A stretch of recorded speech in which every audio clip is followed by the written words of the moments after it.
ಬರಗಾಲದ ಆತಂಕ ಮೂಡಿಸಿದ ಮುಂಗಾರು ಪ್ರವೇಶ. ಹವಾಮಾನ ಇಲಾಖೆಯಿಂದ ಕೆಟ್ಟ ಸುದ್ದಿ, ಎಚ್ಚರವಾಗಿರಬೇಕು. ಬರಗಾಲದ ಆತಂಕ ಮೂಡಿಸಿದ ಮುಂಗಾರು ಪ್ರವೇಶ. ಹವಾಮಾನ ಇಲಾಖೆಯಿಂದ ಕೆಟ್ಟ ಸುದ್ದಿ ಇದು. ಅಲರ್ಟ್ ಆಗಿರಿ, ಎಚ್ಚರವಾಗಿರಿ. ಈಗಾಗಲೇ ರೈತ ಕಂಗಾಲು, ಉತ್ತರ ಭಾರತ ತತ್ತರಗೊಳ್ತಾ ಇದೆ. ಇದೀಗ ಮುಂಗಾರು ಎಂಟ್ರಿ, ಮುಂದೆ ಬರಗಾಲದ ಛಾಯೆ ಬೀಳುವಂತ ಚಾನ್ಸಸ್ ಹೆಚ್ಚಾಗಿದೆ. ಹವಾಮಾನ ಇಲಾಖೆಯಿಂದ ಆತಂಕಕಾರಿ ಮುನ್ಸೂಚನೆ. ಕೇರಳಂನಲ್ಲಿ ಆರಂಭದಲ್ಲೇ ಮುಂಗಾರು ಮಳೆ ದುರ್ಬಲ.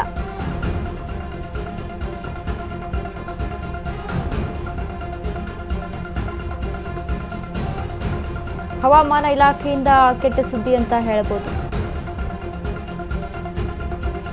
ಈಗಾಗಲೇ ರೈತ ಕಂಗಾಲಾಗಿದ್ದಾನೆ, ಉತ್ತರ ಭಾರತ ತತ್ತರಗೊಳ್ತಾ ಇದೆ. ಉತ್ತರ ಕರ್ನಾಟಕ ಭಾಗದಲ್ಲಿ ನೋಡ್ತಾ ಹೋದ್ರೆ ನಾವು ಬೇಸಿಗೆಯ ಬಿಸಿಲಿಗೆ ಜನ ತತ್ತರಿಸ್ತಾ ಇದ್ದಾರೆ. ಇದೀಗ ಮುಂಗಾರು ಎಂಟ್ರಿ, ಮುಂದೆ ಬರಗಾಲದ ಛಾಯೆ ಬೀಳುವಂತ ಚಾನ್ಸಸ್ ಇದೆ ಅಂತ ಹವಾಮಾನ ಇಲಾಖೆಯಿಂದ ಆತಂಕಕಾರಿ ಮುನ್ಸೂಚನೆಯನ್ನ ಕೊಟ್ಟಿರುವಂತದ್ದು. ಕೇರಳಂನಲ್ಲಿ ಆರಂಭದಲ್ಲಿ ಮುಂಗಾರು ಮಳೆ ದುರ್ಬಲ.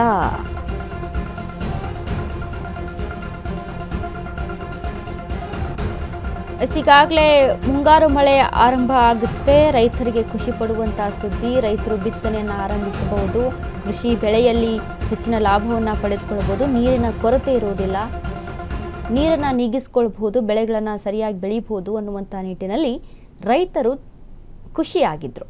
ಬಟ್ ಇಲ್ಲಿ ಹವಾಮಾನ ವೈಪರೀತ್ಯದ ಕಾರಣ ಬರಗಾಲದ ಛಾಯೆ ಬೀಳುವಂಥದ್ದು ಕಾಣಿಸ್ತಾ ಇದೆ. ಮುಂದಿನ ದಿನಗಳಲ್ಲಿ ಮುಂಗಾರು ಪ್ರವೇಶದ ನಂತರ ಇತ್ತೀಚಿನ ದಿನಮಾನಗಳಲ್ಲಿ ನಾವು ಹವಾಮಾನವನ್ನು ಎಷ್ಟು ಮಟ್ಟಿಗೆ, ವಾತಾವರಣ ಎಷ್ಟು ಮಟ್ಟಿಗೆ ಬದಲಾಗ್ತಾ ಇದೆ, ಪ್ರಕೃತಿಯ ವಿಕೋಪಗಳು ಎಷ್ಟು ಮಟ್ಟಿಗೆ ಆಗ್ತಾ ಇದೆ ಅಂತ ಗಮನಿಸಿದ್ದೀವಿ.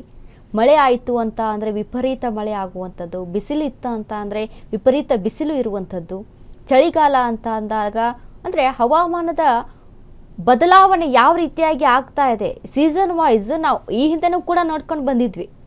ಬಟ್ ಈ ಹಿಂದೆ ಇದ್ದಂಥ ಪರಿಸ್ಥಿತಿ, ಪ್ರಕೃತಿ ಈಗಿನ ದಿನಮಾನಗಳಲ್ಲಿ ಇಲ್ಲ. ಬಿಸಿಲಿಗೆ ಎಷ್ಟೋ ಜನ ಸತ್ತು ಮರಣ ಹೊಂದಿದವರು ಅಂತಿದ್ದಾರೆ. ಇನ್ನು ಮಳೆಗೆ ಎಷ್ಟೋ ಜನ ತತ್ತರಿಸಿದಂಥವ್ರು ಇದ್ದಾರೆ. ನಾಳೆ ಅಥವಾ ನಾಡಿದ್ದು ಕೇರಳಂನಲ್ಲಿ ಆರ್ಭಟಿಸಲಿರುವಂತಹ ವರುಣ. ಈ ಬಾರಿಯ ಮಳೆ ಮಂದಗತಿಯಲ್ಲಿ ಆರಂಭವಾಗೋ ಲಕ್ಷಣ ಕಾಣಿಸ್ತಾ ಇದೆ ಅಂತೆ. ಈ ಮುಂಗಾರಿನ ಜೊತೆಗೆ ಭೀಕರವಾಗಿ ಬೀಸಲಿರುವಂಥ ಗಾಳಿಯ ವೇಗ ಜೂನ್ 5 ಅಥವಾ 6 ನಂತರವಷ್ಟೇ ಸ್ಥಿರವಾಗಿರುತ್ತೆ. ಎಲ್ ನೀನೋ ಪರಿಣಾಮದಿಂದ ವಾಡಿಕೆಗಿಂತ ಕಡಿಮೆ ಮಳೆ. ಆರಂಭದಲ್ಲಿ ವಾಡಿಕೆಯ 97% ಎಂದು ಅಂದಾಜಿಸಲಾಗಿತ್ತು. ಆದ್ರೀಗ ಇತ್ತೀಚಿನ ವರದಿಯಲ್ಲಿ 90%ಕ್ಕೆ ಇಳಿಸಲಾಗಿದೆ.